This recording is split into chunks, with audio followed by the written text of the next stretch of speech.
ಮುಖ್ಯಮಂತ್ರಿ ಸಿದ್ದರಾಮಯ್ಯನವರ ಪರಮಾಪ್ತರು, ಅವರ ಸಂಪುಟದ ಹಿರಿಯ ಸಹೋದರಗಳಾಗಿರ್ತಕ್ಕಂಥ ರಾಜಣ್ಣ ಅವರು ಸಂಪುಟದಿಂದ ವಜಾ ಮಾಡುವಂತಹ ಘೋರ ಅಪರಾಧವನ್ನ ಏನ್ ಮಾಡಿದ್ದಾರೆ ಅಂತೇಳಿ ರಾಜ್ಯದ ಜನತೆ ಹೊತ್ತು ಕೇಳ್ತಾ ಇದ್ದಾರೆ.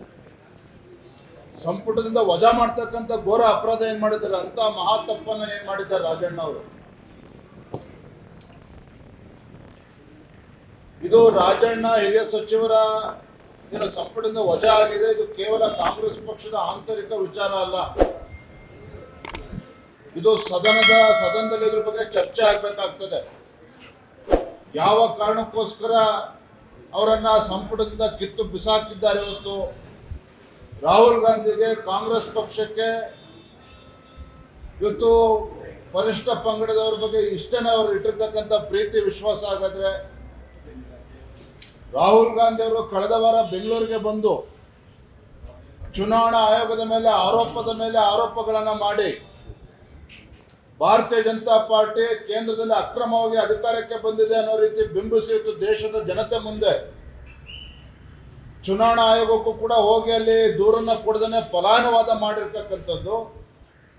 ಮತ್ತೊಂದು ಕಡೆ ರಾಜಣ್ಣ ಅವರು ಸತ್ಯವನ್ನ ಬಹಿರಂಗಪಡಿಸಿದಾಗ ಅವರು ಸಂಪುಟದಿಂದ ವಜಾಗೊಳಿಸಿರ್ತಕ್ಕಂಥದ್ದು ಇದು ಖಂಡಿತ ಸರಿಯಲ್ಲ. ಹಾಗಾಗಿ ಇವತ್ತು ಎರಡೂ ಸದನದಲ್ಲಿ ನಾವಿವತ್ತು ರಾಜ್ಯದ ಮುಖ್ಯಮಂತ್ರಿಗಳಿಂದ ನಾವು ಉತ್ತರವನ್ನು ಬಯಸ್ತಾ ಇದ್ದೇವೆ. ಯಾವ ಕಾರಣಗಳಿಗೆ ಇವತ್ತು ಹಿರಿಯ ಸಚಿವರಾಗಿದ್ದಂಥ ರಾಜಣ್ಣ ಅವರ ರಾಜೀನಾಮೆಯನ್ನ ನೀವು ಪಡೆದುಕೊಂಡಿದ್ದೀರಿ?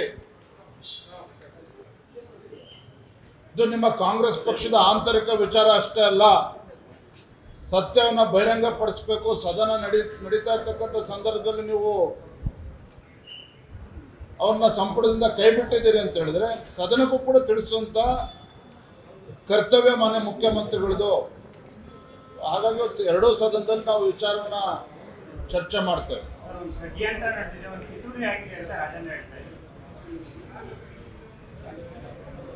ರಾಜಣ್ಣ ಅವರ ಹೇಳಿಕೆಯನ್ನು ನಾನು ಗಮನಿಸಿದ್ದೇನೆ. ಷಡ್ಯಂತ್ರ ಪಿತೂರಿ ಸಂದರ್ಭ ಬಂದಾಗ ತಿಳಿಸ್ತೇನೆ ಅಂತ ಹೇಳಿದ್ದಾರೆ. ಆದ್ರೆ ಇವತ್ತು ಎದ್ದಿರ್ತಕ್ಕಂಥ ಪ್ರಶ್ನೆ ಏನು, ಸಂವಿಧಾನದ ಪುಸ್ತಕವನ್ನ ಕೈಯಲ್ಲಿ ಹಿಡ್ಕೊಂಡು ಇಡೀ ದೇಶಾದ್ಯಂತ ತಿರುಗ್ತಕ್ಕಂಥ ರಾಹುಲ್ ಗಾಂಧಿ ಸತ್ಯವನ್ನ ಅರಗಿಸ್ಕೊಳ್ತಕ್ಕಂಥ, ಸತ್ಯವನ್ನ ಕೇಳ್ತಕ್ಕಂಥ ಧೈರ್ಯ ಇರ್ಲಿಲ್ವಾ ಹಾಗಾದ್ರೆ ರಾಹುಲ್ ಗಾಂಧಿಗೆ?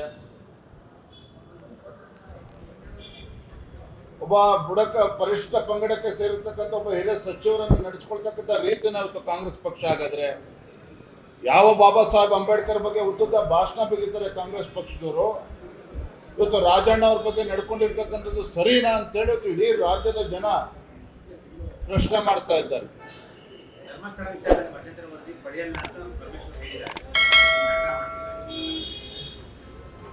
ಧರ್ಮಸ್ಥಳದ ವಿಚಾರದಲ್ಲಿ ನಿನ್ನೆಯೂ ಕೂಡ ನಮ್ಮ ಶಾಸಕಾಂಗ ಪಕ್ಷದಲ್ಲಿ ಸುದೀರ್ಘವಾಗಿ ಚರ್ಚೆ ಆಗಿದೆ.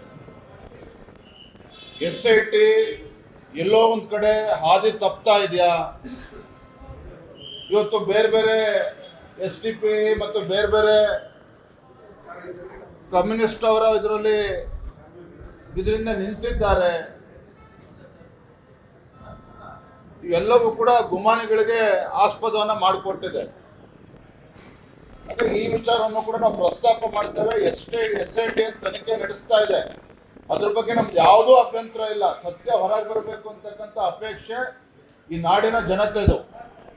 ಆದ್ರೆ ಧರ್ಮಸ್ಥಳ ಮಂಜುನಾಥೇಶ್ವರ ಕೋಟ್ಯಾಂತರ ಭಕ್ತರು ಇದ್ದಾರೆ. ಆ ಭಕ್ತಾದಿಗಳ ಅವ್ರಿಗೂ ಕೂಡ ಒಂದು ಭಾಷೆ ಆಗ್ತಕ್ಕಂಥ ನಿಟ್ಟಿನಲ್ಲಿ ಇವತ್ತೇನು ಕೆಲವು ಚಟುವಟಿಕೆಗಳು ನಡೀತಾ ಇದ್ದು ಖಂಡಿತ ಸರಿಯಲ್ಲ.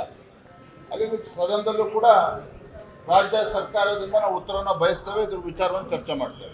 ಲೇಟೆಸ್ಟ್ ಹಾಗೂ ಇಂಟ್ರೆಸ್ಟಿಂಗ್ ಸುದ್ದಿಗಳಿಗಾಗಿ ಬಾಸ್ ಟಿವಿ ಕನ್ನಡ ಚಾನೆಲ್ನ ಸಬ್ಸ್ಕ್ರೈಬ್ ಮಾಡಿ, ಹಾಗೆಯೇ ಬೆಲ್ ಐಕಾನ್ ಪ್ರೆಸ್ ಮಾಡಿ. ಇದರ ಜೊತೆಗೆ ಫೇಸ್ಬುಕ್, ಇನ್ಸ್ಟಾಗ್ರಾಮ್, ಎಕ್ಸ್ನಲ್ಲೂ ಮಿಸ್ ಮಾಡದೆ ಫಾಲೋ ಮಾಡಿ.